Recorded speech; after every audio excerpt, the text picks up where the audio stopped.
Right, what's going on YouTube? Now, welcome to today's video. Today's video is going to be a little vlog, so we're going to keep it casual. I just want to see and show you what we get up to. I'm going to talk to you all about deloads a little bit later on in the video, tell you why we need them, why they are important, why they can benefit your training, how you might need them. Definitely something that I've learned the hard way recently, but I'm getting 26 and getting a little bit older and I need them too. But first things first, I'm going to show you one of my new surprises. It's a very, very exciting toy. And I'm sure you will enjoy it as much as me. Right, so this is the new toy. I'm gonna give you my best top gear. This is the Audi e-tron GT. This is the closest, I think, their version of the, is it the Porsche Taycan or something like that? But anyway, it's the new electric sporty, I think it's the sportiest car they do in the electric sort of tier. 0 to 60 is like 5 seconds.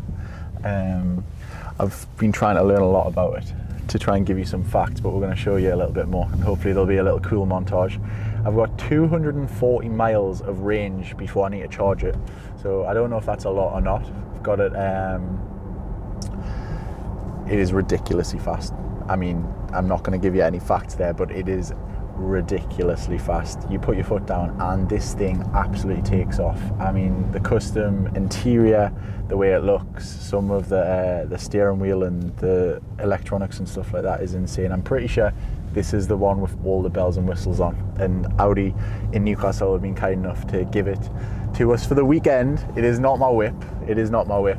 I've got an Audi with those guys, but this is something, a little toy, what they said, go and have a play about with it, take some cool photos, and yeah, that's what we're going to do. So yeah, I'm going to take it on the road, see how quick it will shift, obviously sticking to the speed limits, and apart from that, I would seriously go and check this out. I think it's 104 grand retail price is what the dude in Audi said, but yeah, it is absolutely insane.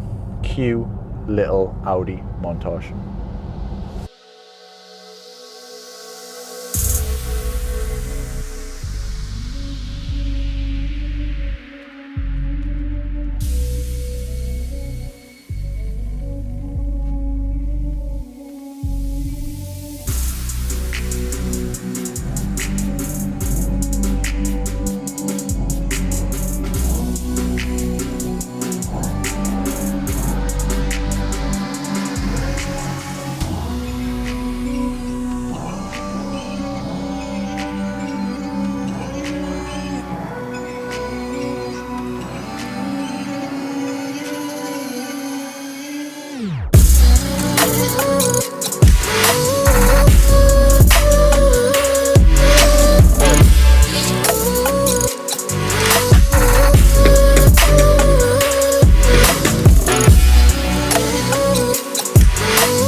What's going on, crew? Now let's talk deload. The session we are doing today is actually a mix of the 2 sessions that I've been doing Friday and Saturday for the last 4 weeks.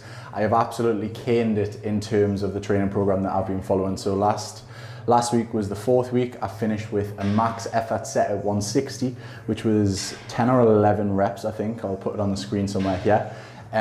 So this week is a deload week. Now deload essentially is, I've never used to do this, okay? I used to just, especially in my younger years, I used to be able to battle through and I used to just be able to cane it, but now I find the benefits of trying to implement these is definitely beneficial. So basically all I'm trying to do today, trained on Monday, rested on Tuesday, trained on Wednesday, rested on Thursday, it's Friday today and I'm training again. So it's like every other day, 3 or 4 sessions instead of 6. Now, what I'm doing with that is the weights are at about 50% or a very low load. So my top set today is 126 kilos for 5 reps. Now, I just told you I got 160 for 10 last week. Why do we do this?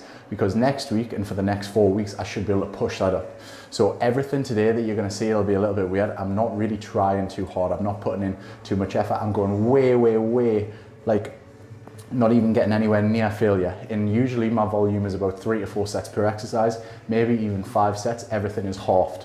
So like on split squats next, I'm literally only doing 1 to 2 sets per leg, keeping the blood flow, keeping trying to maintain that muscular, like, how can I explain this? We're not trying to cause muscular breakdown. We're not trying to cause damage to the muscle and carry over more fatigue into next week, because next week I want to be able to be fresh so I can push for the next 4 weeks, but we're still maintaining a little bit of muscular stimulus, the form, trying to just keep tension on the muscles a little bit. So that is essentially the deload. I'm doing 5, 5, 5 deadlifts. Normally have to do 5 sets. The sets are down to 3. I've got an 84 kilo set, a 100 kilo set, and a 126 set. That is not a lot at all. You'll see split squats next. Then I'm mixing a little bit of upper body, which is strict press and pull-ups, and then we're going to do a workout just because all the boys are going in. It's crazy. It's unreal vibes on a Friday, and I want to do it.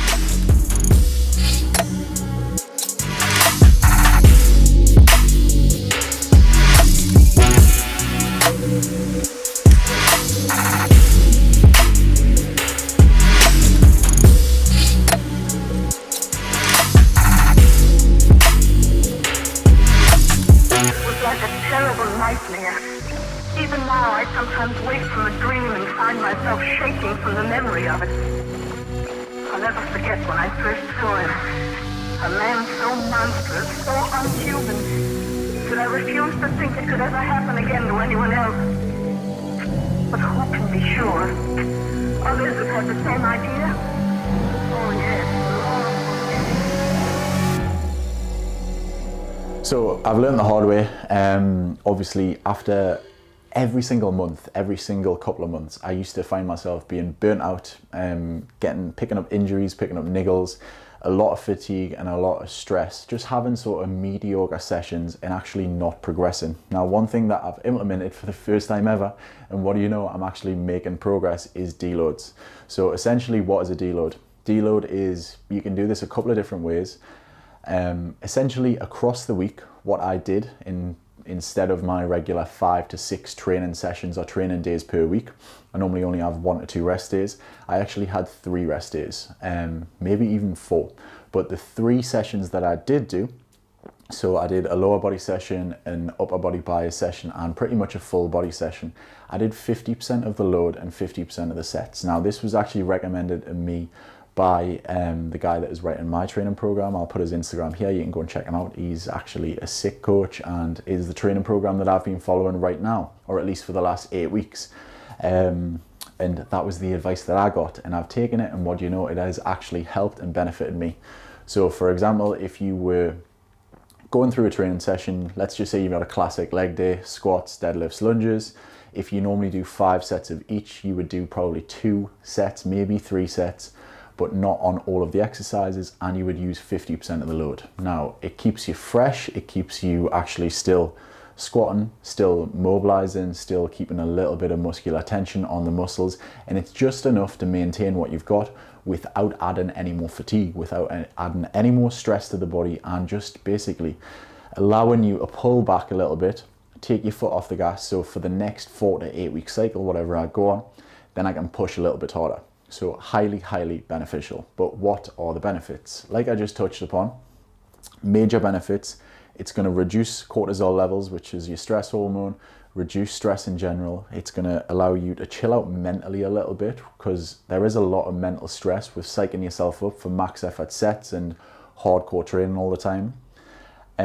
Might actually help reduce niggles, let your joints repair a little bit, take a little bit of the stress and the load off the joints for a few days at least, and that week might actually sort that out. So that was definitely one of the things that I saw. Towards the end of a training block, I can sometimes get a few little niggles, like a little bit of patella tendonitis, a little bit of elbow tendonitis, and what do you know? They have fixed and repaired themselves, but they probably haven't. It is just a little bit less inflammation from having a week's deload, and I'm absolutely raring to go now. So it's actually very weird doing a deload week. One of the things that I found was it was very hard to get my head around. You're going to train, but you're only going to train half capacity, which is very difficult. It's sort of a bit like going for a run and having to hold yourself back. It's very similar to that. I'm sure if anyone's had any experience, it is very difficult. But yeah, massively beneficial. Something that, because I've done it for the first time ever, the last sort of 3, 4, 5 months, I thought I would tell you because it has helped me.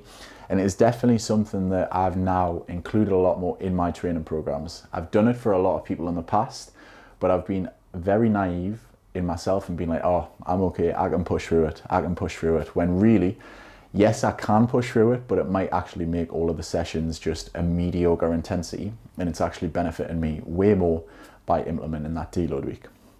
So I feel like I've said deload 100 times now, so I'm going to chill out. But that is it. If you've got any messages, or if you want to ask me any questions on it or something like that, ask me some questions about the volume, the sets, or anything like that, put them in the comments below. I will try to get back to you. I'm forever learning, and I'm sure probably quite a lot of you are as well if you are watching this video.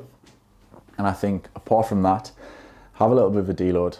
It's not going to kill you. It's not going to kill your gains or anything like that, and it might actually benefit you. So apart from that, I hope you've enjoyed the video. Give it a like, give it a thumbs up. I hope you enjoyed my sick car in that little edit earlier. It's a very generic vlog, but apart from that, yeah, over and out, and I'll see you in the next video. Sick.